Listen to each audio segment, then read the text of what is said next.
Audio.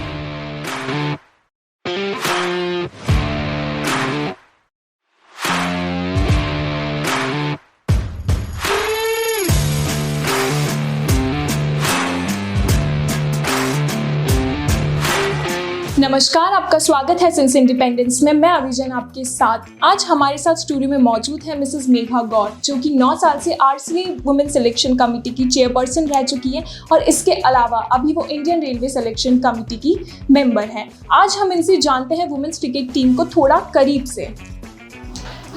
Hello, welcome जी। आप मुझे बताइए कि आप वुमेन्स क्रिकेट टीम का हिस्सा रह चुकी हैं। आपने वुमेन्स क्रिकेट टीम को बहुत ज़्यादा करीब से देखा है, तो आपका क्या विचार है women's cricket team? Women's cricket Indian team अभी जो आने वाला वर्ल्ड कप है, जिसमें संडे को पाकिस्तान और इंडिया का मैच है, इस बारे में बात करना चाहिए जी। तो देखिए, इसमें ऐसे होता है कि स्टैट्स कुछ भी कहे, जो स्टैटिक्स होते हैं कि इंडिया टीम हमें ऑन पेपर पावरफुल लग रही है, लेकिन क्रिकेट अनप्रिडिक्टेबल गेम है। तो इसीलिए बोलते हैं कि cricket is by luck by chance वाला गेम है। तो अभी जो पीसीबी है, पाकिस्तान क्रिकेट बोर्ड, उन्होंने पाकिस्तान टीम के लिए बहुत मेहनत की है और अभी जो प्रैक्टिस गेम्स हो रहे थे बिफोर वर्ल्ड कप न्यूजीलैंड में, उसमें न्यूजीलैंड टीम को हराया भी है पाकिस्तान में। तो किसी भी टीम को हम कम नहीं आंक सकते हैं वर्ल्ड कप में, ना कोई कम ना कोई ज़्यादा, क्योंकि हर टीम इक्वल मेहनत कर रही है। इसके अलावा देखा जाता है कि इंडिया पाकिस्तान को काफ़ी एकदम कट्टर दुश्मनी ऐसे कहा जाता है कि हाँ, ये काफ़ी एकदम कट्टर दुश्मनी है, बट लेकिन जब ये दुश्मनी क्रिकेट के मैदान पे उतरती है तो वो दुश्मनी कम और एक्साइटमेंट लोगों में हमें बहुत ज़्यादा देखने को मिलता है। देखिए, एक्चुअली ये जो दुश्मनी है शायद मीडिया और लोगों के लिए ही है, लेकिन जब प्लेयर ग्राउंड में आ जाता है तो उसके लिए केवल जीतना और क्रिकेट खेलना ये इम्पोर्टेंट रखता है, यही इम्पोर्टेंस रखता है कि बिल्कुल आप सही कह रही हैं। इसके अलावा जैसे कि हम देख सकते हैं कि वुमेन्स की जो क्रिकेट टीम है इंडिया की, वो काफ़ी ज़्यादा इम्प्रूवमेंट कर रही है, क्योंकि वुमेन्स को एज अ स्ट्रॉन्ग लेडी या एज अ स्ट्रॉन्ग पर्सन नहीं देखा जाता, एज अ स्ट्रॉन्ग इंडिविजुअल नहीं देखा जाता है। बट लेकिन आज इंडिया की वुमेन्स जैसे बल्लों से अपने छक्के छुड़ा रही है पूरी दुनिया की, तो उस पर आप क्या कहना चाहेंगी? वुमेन्स क्रिकेट पहले भी इंडिया में खेला जाता था, इतना पॉपुलर नहीं था। डोमेस्टिक टूर्नामेंट्स भी होते थे, इनफैक्ट ज़्यादा होते थे, लेकिन धीरे धीरे जब मीडिया ने हमें सपोर्ट करना शुरू किया और वुमेन्स क्रिकेट का बीसीसीआई के साथ मर्जिंग हुआ, उसके बाद ज़्यादा पॉपुलैरिटी बढ़ने लगी। तो ये यूनिवर्सल ट्रूथ है कि जब भी किसी गेम को पॉपुलैरिटी मिलती है तो ज़्यादा से ज़्यादा बच्चे क्रेज के साथ उसको ऑप्ट करते हैं। तो एक वो सीक्वेंस आ जाता है कि नंबर ऑफ जितने भी बच्चे ऑप्ट करेंगे क्रिकेट को, उतने ही ज़्यादा अच्छे प्लेयर्स बॉर्न होने शुरू हो जाएंगे। तो इस वजह से मेरे हिसाब से मीडिया ने बहुत सपोर्ट किया और बीसीसीआई ने वुमेन्स क्रिकेट को मर्ज कर दिया। इस वजह से वुमेन क्रिकेट को काफ़ी सपोर्ट मिला इंडिया में। ये बात आपने बिल्कुल सही बोली। इसके अलावा जैसे कि क्रिकेट कहा जाता है कि गलियों से शुरू होता है, क्योंकि हर इंसान क्रिकेट खेलना गलियों से शुरू करता है। उसके बाद हमें नहीं पता होता है हम नेशनल ग्राउंड, इंटरनेशनल ग्राउंड कहाँ तक पहुँच जाते हैं। तो मैं जानना चाहूँगी कि आपकी जो फर्स्ट बॉल जब आपने हिट करी थी, व्हाट वाज दैट टाइम? वो टाइम क्या था? कैसे मतलब फर्स्ट बॉल आपने हिट करी? What is the story behind that? मुझे ऐसा लगता है कि हर पर्सन किसी न किसी इनहैंस क्वालिटी के साथ बॉर्न होता है। वो इनहैंस क्वालिटी क्रिकेट हो सकती है, म्यूजिक हो सकती है, अदर स्पोर्ट्स या कुछ भी हो सकती है, कोई भी जिसको बोलते हैं कोई भी आर्ट। तो शायद मुझमें इनहैंसली था क्रिकेट। तो गली मोहल्लों से ही मेरी शुरुआत हुई थी। घर के बच्चों जो बॉयज होते थे, गर्ल्स होते थे, सब मिलकर खेलते थे, तो वो नेचुरली था। शायद टीवी देखकर या कैसे ही मुझे याद नहीं है, लेकिन जब मैंने बहुत अच्छे हिट्स किए तो हिट्स मैचेस में, तो सब बोलने लगे ये बहुत अच्छा बैटिंग करती है, लगती है, सबकी नज़र में आने लगी कि आपको जाके प्रोफेशनली खेलना चाहिए। ऐसे करके मैंने क्लब ज्वाइन कर लिया और वहाँ से मेरी क्रिकेट जर्नी शुरू हुई। क्रिकेट जर्नी वहाँ से आपकी स्टार्ट हो गई। जैसे कि अभी बात की जाए कुछ प्लेयर्स की इंडियन टीम में, स्मृति मंधाना हो गई, जो कि लेफ्ट हैंडेड ओपनर बैठती है, ठीक है। इसके बाद जैसे कि मैं आपसे पूछना चाहती हूँ कि ये जो क्रिकेटर्स होती हैं, ये सब कुछ है, इन लोगों की भी एक ना एक जर्नी रही हुई है, हर किसी क्रिकेटर की, हर किसी वुमेन्स क्रिकेट की, क्योंकि क्रिकेट को आने में, वुमेन्स क्रिकेट को आने में काफ़ी ज़्यादा टाइम लगा, हाइप लेने में काफ़ी ज़्यादा टाइम लगा। तो कुछ ऐसे क्रिकेटर्स आपकी जो वुमेन्स टीम में जो है कि आपकी मनपसंद क्रिकेटर हो कि हाँ इन जब ये बल्ला घुमाती हैं तब पूरे दर्शक देखते हैं? देखिए, मनपसंद क्रिकेटर्स तो बहुत सारे हैं, क्योंकि जो हमारा पैरेंटल रेलवे था western railway, okay, maximum cricketers western railway से ही हैं इंडियन टीम। जी हाँ, तो एक सॉफ्ट कॉर्नर तो उनके लिए होता ही है। और है। मैं इंडियन रेलवे की सिलेक्शन कमेटी की मेंबर हूँ अभी।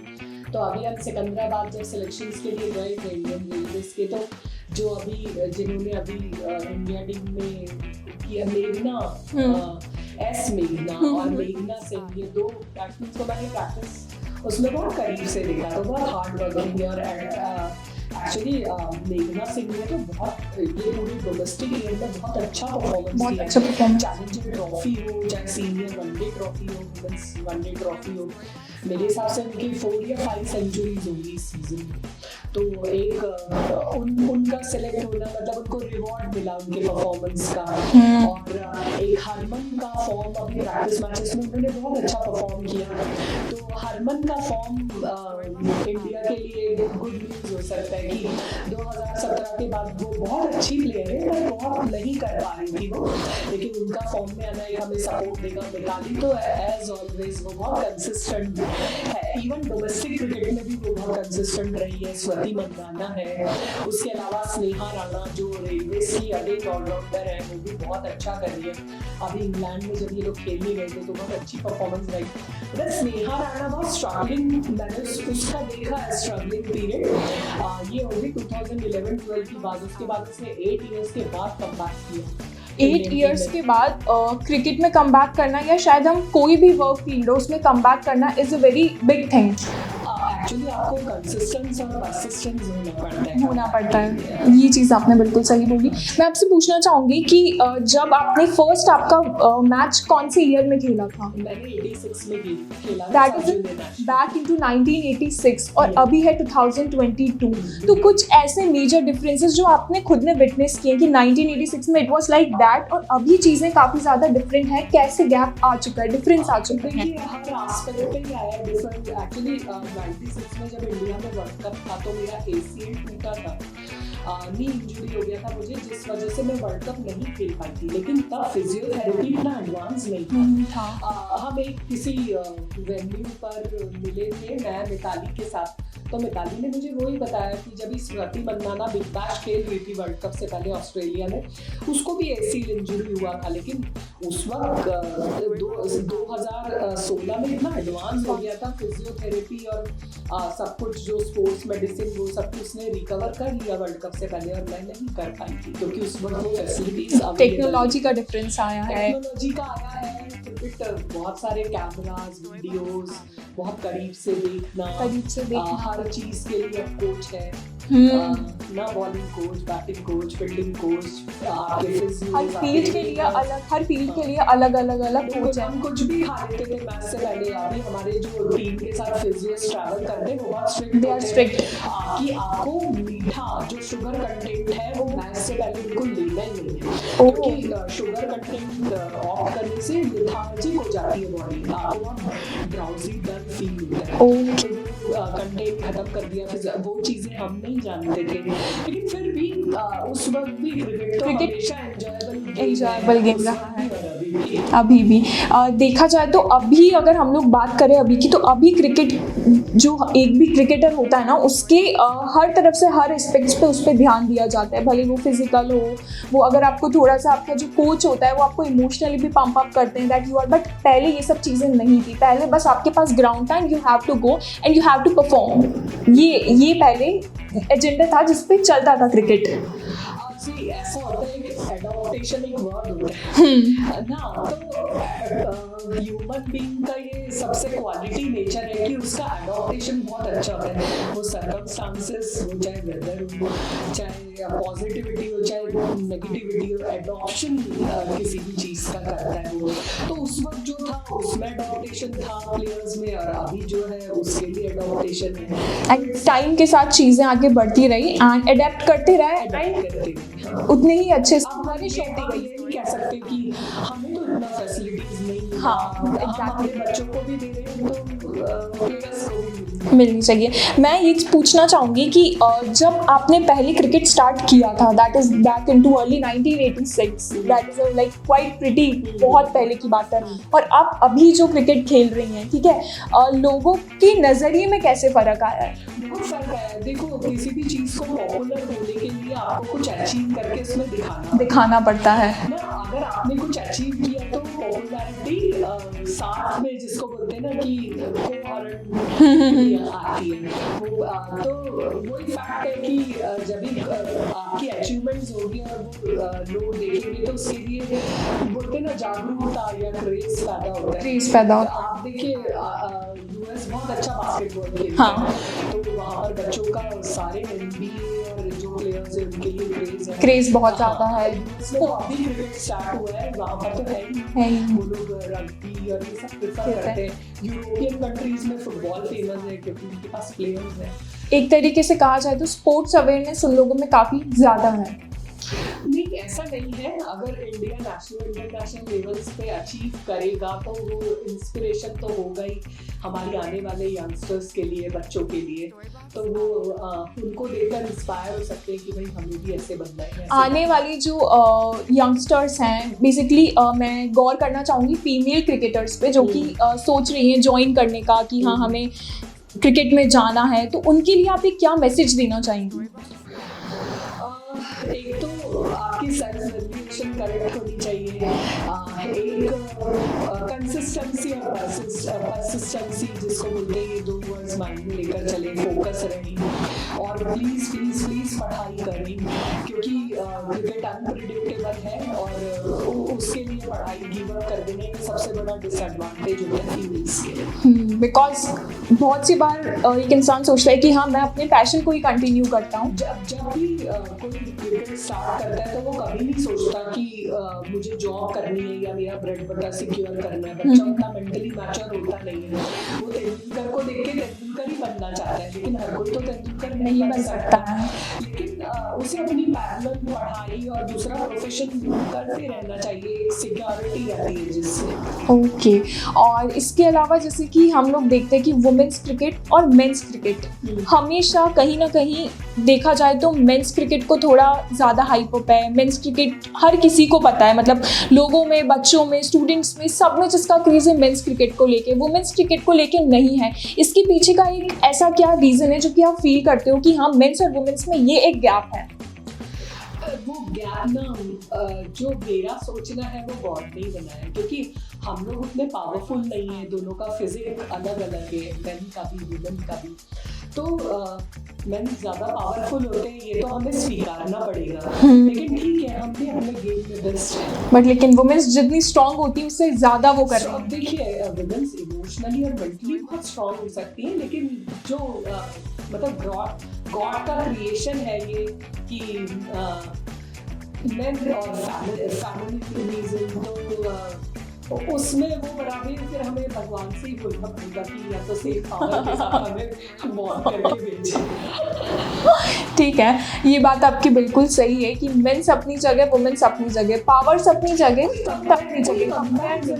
बट ऐसा होता है ना कि लोग उस नज़रिए से देखते हैं, अच्छा ये तो मतलब क्रिकेट खेलेगी, लड़की है, क्रिकेट खेलेगी, कैसे खेलेगी, तो वो एलिगेशन। एक्चुअली मार्केट में मैं कुछ परचेज करने जाती हूँ तो रेफ्रिजरेटर या टीवी को एसी से मैं कैसे कंपेयर कर सकती हूँ? सेम चीज मेन और वुमेन का कोई कंपैरिजन नहीं, दोनों का फिजिक अलग है, दोनों की इनहैंस क्वालिटी अलग है। क्यों ऐसा होता है कि हम नहीं सिखाते, लेकिन बच्ची जो फीमेल चाइल्ड होती है वो डॉल से खेलती है और लड़का बंदूक से खेलता है। ये चीज़ है। और इसके अलावा जैसे कि जब आपने आपकी जर्नी स्टार्ट करी थी, सब कुछ स्टार्ट हुआ था नया नया, आपको पता लगा था कि मैच इज़ माय पैशन, तो उस टाइम आपको सबसे ज़्यादा सपोर्टिव बैकबोन किससे बोलेंगे? मेरी मदर। ओह, नो डाउटली पेरेंट्स।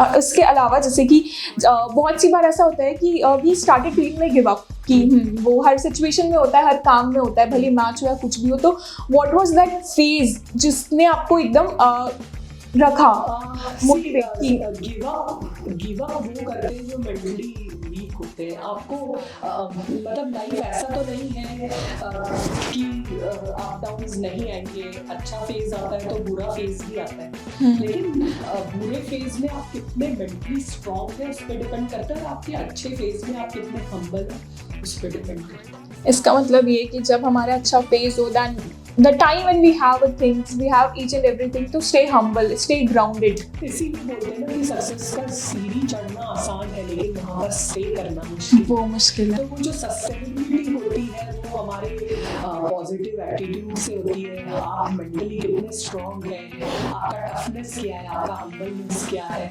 और आप कितना उस सक्सेस के साथ उधर स्टे कर सकते हैं, कितना लॉन्ग आप उस सक्सेस के साथ स्टे कर सकते हैं। क्योंकि सक्सेसफुल होना, जैसे हम कई फिल्म स्टार्स की मूवीज देखते हैं, रिलीज होती है, वो स्टार्स बन जाते हैं, लेकिन वो फिल्म की साबित होते हैं, जिसको बोलते हैं ना लंबी रेस का घोड़ा। कुछ एक एक्स फैक्टर देखा है मैंने लंबी रेस के घोड़ों में जो मैं फील कर सकती हूँ, लेकिन शायद एक्सप्लेन नहीं कर सकते हैं। जी बिल्कुल सही।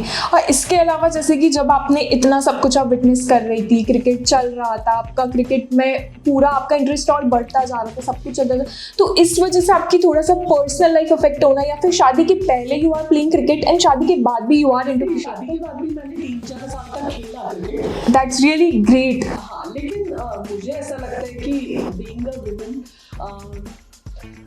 जिसको कहते हैं कि हर लाइफ का एक फेज, मतलब लाइफ में हर एक फेज होता है ना। लड़कियों का स्पोर्ट्स लाइफ बहुत छोटा होता है, आपको मानना होता है, क्योंकि हमें मदरहुड भी कैरी करना होता है। लड़कियों के पास कुछ ऐसी रिस्पॉन्सिबिलिटी होती है, रिस्पॉन्सिबिलिटी की बात चॉइस की है ना। मेरी बहुत सारी फ्रेंड्स हैं क्रिकेटर जिन्होंने नहीं वो फेज लिया, क्योंकि उनको लग रहा था कि हम उसमें फिट नहीं हो पाएंगे। मुझे लगा कि मैं फिट हो सकती हूँ, और मेरा वो लाइफ का फेज होना चाहिए बीइंग अ वुमन, या फेमिनिज्म को जिसको बोलते हैं ना मातृत्व, बहुत बड़ी चीज़ है। मेरी थिंकिंग थी और मेरा चॉइस था, इस वजह से। ओके। और जैसे कि अभी आप यहाँ पे आ चुकी हैं, आपका 10 इयर्स का टोटल आपका वर्क एक्सपीरियंस है, आपने मैचेस खेले, इतना सब कुछ आपने स्कोर किया, इतने हाई स्कोर किए, तो उसके बाद मतलब how you look at your highs and lows when you turn back around कि हाँ यार this is like 10 to 20 years हो चुके हैं मुझे। इससे जो मेरा क्रिकेटिंग जर्नी था वो तो मेरे लिए इंस्पिरेशन है। अगर लाइफ के किसी भी फेज पर मैं फंसती हूँ तो मैं अपनी क्रिकेटिंग जर्नी को याद करती हूँ कि मैं इतनी वीक नहीं हो सकती, मेरे को स्ट्रॉन्ग होना है। तो शायद वो जो थॉट्स हैं जो मैं पीछे से कैरी करके लाती हूँ, वही मुझे पॉजिटिविटी देते हैं। और मैं इसीलिए पेरेंट्स को बोलती हूँ कि एक ना एक स्पोर्ट्स आप बच्चे को जरूर दिलवाइए, क्योंकि स्पोर्ट्स एक टेम्परामेंट डेवलप कर देता है। जो फियर होता है ना, जैसे ओपनर बैटिंग करने जा रहा है तो लाखों दर्शक होते हैं स्टेडियम में, कितना प्रेशर होता होगा। वो प्रेशर हर दिन कितने मैचेस होते हैं, आप देखिए, एक सीरीज खेल रहे फिर दूसरी सीरीज खेल रहे हैं, बैक टू बैक। वो प्रेशर जिसके पास बियर करने का टेम्परामेंट है, वो लाइफ में उसके लिए हर प्रेशर बहुत छोटा होगा। जिसने वो प्रेशर फेस कर लिया तो इट लुक्स, उसके बाद देखिए मतलब ऐसा नहीं है, लो फेजेस आते हैं, लेकिन ठीक है कुछ टाइम के लिए वो आपको अफेक्ट कर सकते हैं, लेकिन आप कितने मेंटली स्ट्रॉन्ग है उससे निकल पाए वो इम्पोर्टेंट है। ये चीज़ बिल्कुल सही है, बिकॉज प्रेशर ऐसी चीज़ है that makes you strong for a while. जब हमारे पे प्रेशर होता है कि हाँ एक क्रिकेटर मैदान में खड़ा हुआ है, हम लोग ह्यूमन बीइंग्स ही हैं, बहुत लो फेज आते हैं, अपने आप से स्ट्रगल होता है, लेकिन आप उससे कितनी जल्दी और कैसे निकल पाते हैं केवल आपके पास ही है। यही हाँ, दुनिया का कोई भी साइंटिस्ट इस चीज का इलाज नहीं कर सकता। जैसे सहवाग बोलता है कि मैं जाता था तो बहुत ऐसे थॉट्स आते थे कि अभी छक्का मार दूं, अभी चौका मार दूं। मैंने हर साइंटिस्ट को बताया, लेकिन मेरे को कोई फर्क नहीं पड़ा। तो उस पर मैंने खुद ही निकाला कि मैंने गाना गा के अपना ध्यान डाइवर्ट करना शुरू कर दिया, तो वो थॉट्स ही नहीं आते थे। तो फिर पीछे से विकेट कीपर जो अपोनेंट टीम में पाकिस्तान का एक विकेट कीपर बोलते हैं वो वाला गाना सुनाओ करके ना। तो मुझे ऐसा लगता है कि जो हमारे पास किसी प्रॉब्लम का सोल्यूशन है वो किसी भी साइंटिस्ट के पास या वर्ल्ड में कोई भी हमें हेल्प नहीं कर सकता, हम अपनी मदद खुद ही कर सकते हैं। अगर हमारी दिक्कत यहाँ है तो सोल्यूशन भी यही है उसका। ये एक सबसे बड़ी चीज़ है, बिकॉज अगर हम मैच की बात करें या फिर हम किसी भी चीज़ की बात करें, इंसान बहुत लो हो जाता है, we feel like giving up कि हाँ नहीं हो रहा है, अब छोड़ देते हैं। बट हाँ कि कीप गोइंग। क्रिकेटर तो कभी गिव अप नहीं करता। अगर 10-0 बनाए उसके बाद भी 100 बनाए हुए प्लेयर्स ने। आप देखिए कि 10-0 से उनके ऊपर कितना पीयर प्रेशर होगा, लेकिन फिर भी उसका 100 फिर भी बनता दे है, चूज टू परफॉर्म। उसका सेंचुरी बनता है 11वें मैच में, तो वो उसका मेंटल टफनेस शो करता है। ये चीज़ है। और इसके अलावा जैसे कि इतना टाइम आगे बढ़ रहा है, चीज़ें आगे बढ़ रही हैं, सब लोग नई नई चीज़ों से इंट्रोड्यूस हो रहे हैं, एडेप्टिव हो रहे हैं। इसके साथ एक चीज़ मुझे देखने को मिल रही है कि लोग बाग बहुत इंटरेस्ट आ रहा है उन्हें धीरे धीरे। वुमेन्स क्रिकेट भी अब धीरे धीरे लोग बाग प्लेयर्स को जान रहे हैं। स्मृति मंधाना की इतने शानदार परफॉर्मेंस के बाद उनको जान रहे हैं। ऐसे करके काफ़ी प्लेयर्स हैं जो कि जान रहे हैं। तो इस पर आपका क्या कहना है कि कैसे ये रुझान और बढ़ा सकते हैं हम लोग? बढ़ा सकते हैं, प्लेयर्स अच्छा खेलेंगे अपने आप। मैंने देखा अभी बहुत सारी लड़कियों की क्वेरीज आती हैं कि हमें भी क्रिकेट खेलना है, हम कैसे शुरू कर सकते हैं, खेल सकते हैं, तो हम उन्हें गाइड कर रहे हैं। और अब बहुत सारी लड़कियां खेल रही हैं क्रिकेट। धीरे धीरे आप देखेंगे डोमेस्टिक क्रिकेट में भी बहुत अच्छी परफॉर्मेंस आ रही है, नई नई प्लेयर्स आ रही हैं, तो धीरे धीरे इसका आंकड़ा बढ़ना ही है, कम नहीं होगा। क्रिकेट की पॉपुलैरिटी बस धीरे धीरे बढ़ ही रही है। और इसके अलावा जैसे देखा जाए कि इंडिया वर्सेस पाकिस्तान, तो पाकिस्तान को एक तरीके से हम उस तरीके से देखते हैं कि थोड़ा सा पिछड़ा हुआ देश, बट लेकिन वहाँ की भी वुमेन्स गेम खेल रही हैं, पिच पे उतर रही है। India performing very well. Actually क्या होता है कि पाकिस्तान का जो हब है वो लंदन है। जो जितनी भी जिसको बोलते हैं सम्राट घराना या मिडिल क्लास गर्ल्स, वो लंदन जाके एजुकेशन करके और वहाँ की काउंटीज में क्रिकेट खेलती हैं। और जब खेलना होता है तो वो अपनी कंट्री आकर और अपने नेशन को रिप्रेजेंट करने के लिए रेडी होती है। तो हमसे ज्यादा एडवांस, पिछड़े हुए नहीं है। पिछड़ा होना और एडवांस होना is all in your mind. बिल्कुल। और हमारे इधर बहुत एक चौमू है, उधर एक ढाणी है छोटी सी, वहाँ से कम 9 लड़कियां राजस्थान के लिए खेल 9 लड़कियां राजस्थान के लिए खेल रही हैं। और इतने छोटे छोटे कस्बे गांव, वहाँ से लड़कियां आगे आ रही है गेम्स खेलने के लिए। स्पोर्ट्स में कोच है भाटी जी, तो हाँ, उनका बहुत मेहनत है और बहुत सपोर्ट है उसके लिए। देखिए मतलब एक इंडिया में एक छोटे छोटे गांव से, कस्बे से लड़कियां आगे आ रही है सिर्फ गेम्स खेलने के लिए। तो दीज आर द थिंग्स जो कि दूसरे प्लेयर्स को मोटिवेट रखती है कि यार जब छोटे छोटे गांव की लड़कियां, कस्बों की लड़कियां गेम्स खेलने के लिए, क्रिकेट खेलने के लिए आगे आ सकती है, तो हम जिस पोजीशन पे है उसे हम बनाए रखें। जो कल मैच होने वाला है इंडिया वर्सेस पाकिस्तान वुमेन्स का, तो उस पर आपका क्या कहना है? उसमें ये है कि ऑन पेपर तो इंडिया का पलड़ा ही भारी लग रहा है, लेकिन लेट्स सी, पाकिस्तान बहुत अच्छा खेल रहा है। उनका बॉलिंग साइड है। एक प्रैक्टिस मैचेस में मेरी एक फ्रेंड से मेरी बात हुई थी अभी, जो इंडिया टीम से टच में है, वो बता रही थी कि एक उनका मीडियम पेसर बहुत अच्छी है और उनका बॉलिंग साइड बहुत स्ट्रॉन्ग है पाकिस्तान। तो ऐसा हो सकता है कि पाकिस्तान की बॉलिंग इंडिया की बैटिंग, या फिर इंडिया की बॉलिंग पाकिस्तान की बैटिंग, दोनों में से क्या भारी हो सकता है कि हाँ इंडिया के पास ज्यादा ऑलराउंडर्स हैं। स्नेहा राणा हो गई, रितु शर्मा हो गई, हरमन भी बॉल करती है, तो वो अभी फॉर्म में भी थैंक गॉड की आ गई है। इंडिया का पढ़ना डेफिनेटली भारी है, लेकिन हमें किसी भी टीम को हल्के में अपोनेंट नहीं ले सकते हैं। तो मैं इंडिया को यही कहूंगी कि बेस्ट ऑफ लक, और हम वर्ल्ड कप जीते, इससे बढ़िया बात, इससे अच्छा और क्या हो सकता है। ठीक है, धन्यवाद आपका बहुत बहुत कि आप स्टूडियो में आए, हमारे साथ आपने इंटरव्यू लिया। Thank you so much. और अब देखना होगा कि कल इंडिया वर्सेस पाकिस्तान में वुमेन्स में कौन जीतता है, कप इंडिया में आता है या फिर इस बार भी कप इंडिया के हाथों से चला जाता है। धन्यवाद, जुड़े रहिए सिंस इंडिपेंडेंस से।